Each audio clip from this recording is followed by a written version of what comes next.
थारैनो बे समाव आं दायो दङ हादोरनि राजधानी गोदान दिल्लीयाव आरो गोदान दिल्लीनि जा कैलाश कलनी बे कैलाश कलनीयावहा जोंनि बड'फा उपेन्द्रनाथ ब्रह्म बिथांनि मुङै जा लामा बेखेवनो से मे खालाराव जा लामा बेखेवनायनि हाबाफारि लादों बे लामा बेखेवनाय हाबाफारियाव आं दा दंफैयो एक्सक्लुसिव भिजुअलनि गेजेरजों नोंथांनो बे दिन्थिनो नाजादों बड'फा उपेन्द्रनाथ ब्रह्म बिथांनि जा मुसुखा बे मुसुखाखौ गाबोन थामहिनबा 1 मे खालारावहा बेखेवनो थाखाय साखाफारा खालामनाय जादों आरो बे समाव जों बे हाबाफारिखौ लानानै माबोरै साखाफारा जादों मिरु दुलाराय बर' फरायसा आफादनि गाहाय नेहाथारि बिथाङा आंनि खाथियाव दङ जों बिथांनि सेराव बे हाबाफारिखौ लानानै आरो बड'फानि जा बे कैलाश कलनी ओनसोलाव जा हाबाफारि लादों आरो लामा बिथांनि मुङै लामा बेखेवनाय हाबाफारि लादों दा बिथांनि बेनि सायाव मा फोरमाय जों बिथांनिफ्राय जों मिथिनो नाजागोन बे समावहा जे दुलाराय बर' फरायसा आफादनि जा मोनसे सिमां बे सिमांखौ गोदान दिल्लीनि जा कैलाश कलनी बेयाव बड'फा उपेन्द्रनाथ ब्रह्म बिथांनि मुङै लामा बेखेवनायनि हाबाफारि लादों लोगोसे बिथांनि मुसुखा बेखेवनाय हाबाफारि मा फोरमायगोन नोंथाङा बे समाव भारतनि राजथावनि गोदान दिल्लीयाव बे कैलाश कलनीयाव थानाय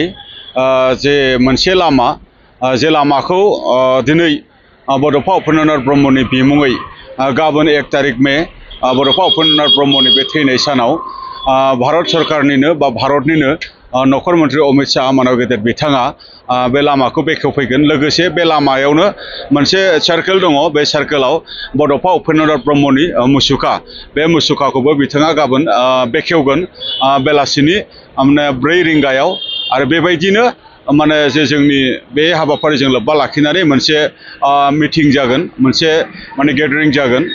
बे हाबाफारिजों जोङो दिनै लाहार फाहार खालामबाय थादों अलमोस्ट दा बिनि जेनिखिनि प्रिपारेसन बियो दिनै सोलिबाय थादों दा 2-3 घन्टानि गेजेराव बियो माने गासै माने 100% माने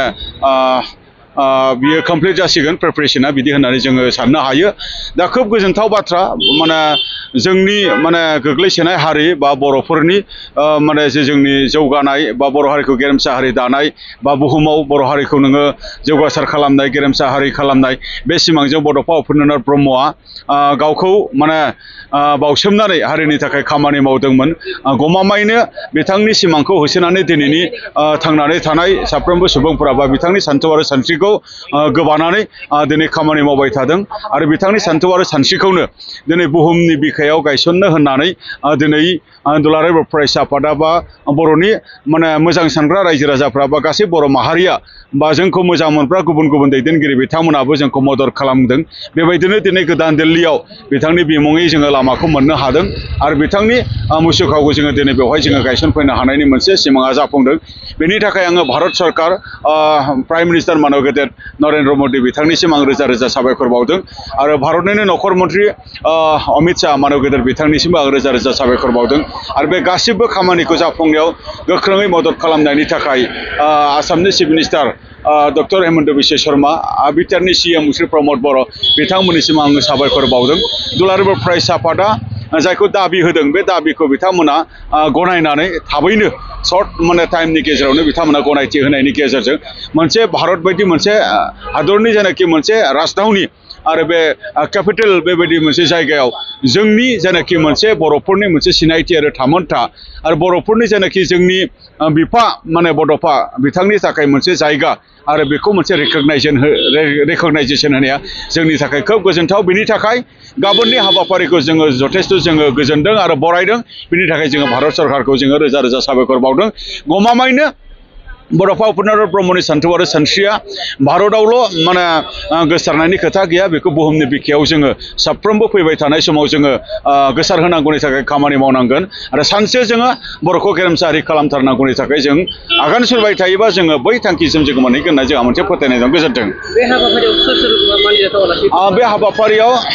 गाहाय आलासि हिसाबै हादरनिनो नखर मन्त्रि अमित शाह मानव गेदेर बिथाङा फैगोन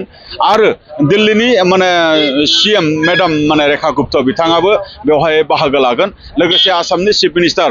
डक्टर हेमन्त बिश्व शर्मा मानव गेदेर बिथाङा बाहागो लागोन लोगोसेयै बेवहाय जे जोंनि दिल्लीनि मेयर मानव गेदेर बिथाङा बाहागो लागोन बिटिआरनि CM प्रमद बर' मानगोनां बिथाङा बाहागो लागोन दुलाराय बर' फरायसा आफादनि मानव गेदेर दिपेन बर' बिथाङा बाहागो लागोन बर' थुनलाइ आफादनि मानगोनां आफादगिरिजों लोगोसे बर' थुनलाइनि गासै टीम बाहागो लागोन आरो बेवहाय जे आसामनिफ्राय माने आसाम सरकारनि चिफ सेक्रेटारिनिफ्राय लानानै आसामनि मिनिस्टार्सफोरनिफ्राय लानानै आरो बिटिआरनि सिएमनिफ्राय लानानै गासै एमएलए माने इएमसफोर एमएलएफोर बिथांमोनाबो बाहागो लाफैगोन लोगोसे दिल्लीनि गोबां एमपिस आरो आसामनिफ्राय गोबां एमपिस बा केबिनेट मिनिस्टार इन्डियानि बिथांमोन बाहागो लागोन आरो बर'निनो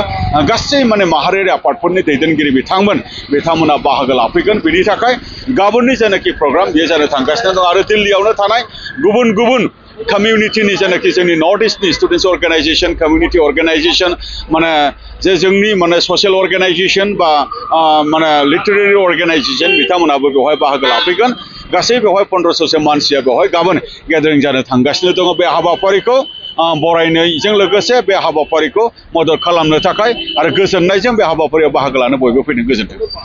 थारैनो बे समाव जोंनि बर' हारिनि थाखाय मोनसे जारिमिन होनना बुंनांगोन बर' हारिनि थाखाय मोनसे गोग्गानाय मोनसे गोग्गाथाव खौरां होनना बुंनांगोन मानो होनना बुङोब्ला गोदान दिल्ली बायदियाव बर' हारिनि मोनसे जारिमिन मोनसे गोदान जारिमिन सोरजिनो थांगासिनो दं मानो होनना बुङोब्ला बड'फा उपेन्द्र नाथ ब्रह्म बिथांनि मुङै मोनसे लामा बेखेवगोन एबा बिथांनि मुङै जे मोनसे लामा मोननो हादों लोगोसे बिथांनि जा मुसुखा बिथांनि बे मुसुखाखौ गोदान दिल्ली बायदियावहा गायसननो हानाया बर' हारिनि थाखाय जोबोरैनो गोग्गाथाव बाथ्रा होनना बुंनांगोन एबा गोग्गाथाव खौरां होनना बुंनांगोन जेराव गोबां हारि माहारि थानायनि गेजेराव जोंनि बर' हारिनि सासे गेदेमा सुबुङा जे गोदान दिल्लीयावहा एबा बिथांनि मुङै जे दोंसे लामा मोननो हादों लोगोसे बिथांनि मुसुखाया जे गोदान दिल्लीयाव जे गायसन जादों बे जोंनि बर' हारिनि थाखाय मोनसे जारिमिन जानानै थासिगोन बे समाव जोंनि बड'लेण्ड बुब्लिनिफ्राय जों नोंथांमोनखौ फोरमायनाय जायोदि आरो लोगोसे जोंनि बे बड'लेण्ड बुब्लि एक्सक्लुसिभ लाइभनि गेजेरजों बिथां एबा बड'फा उपेन्द्र नाथ ब्रह्म बिथांनि मुङै जा लामा गायसननाय एबा बिथांनि जा मुसुखा गायसननाय बेखौ जोंनि एक्सक्लुसिभ लाइभनि गेजेरजों नोंथांमोना नायलांबाय थादो।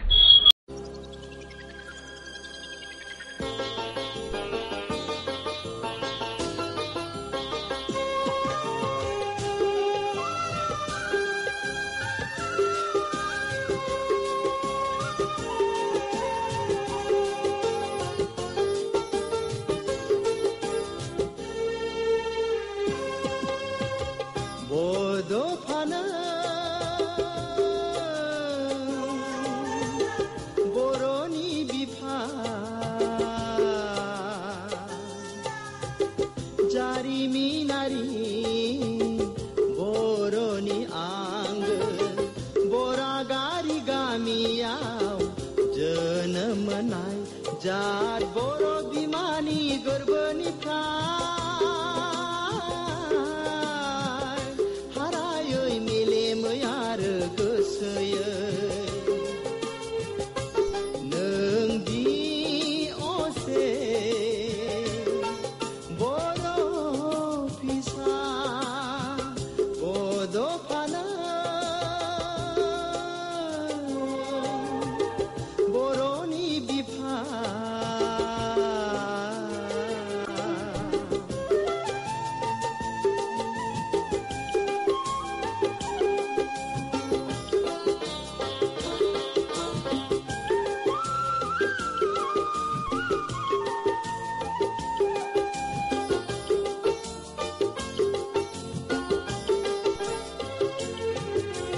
निखावरि नखराव जोनोम मोननानैबो जौगासार सोलोंथाइ लानो हादोंमोननो हायोमोन सोरजिनो गावनिल' गंसे गोजोन देरा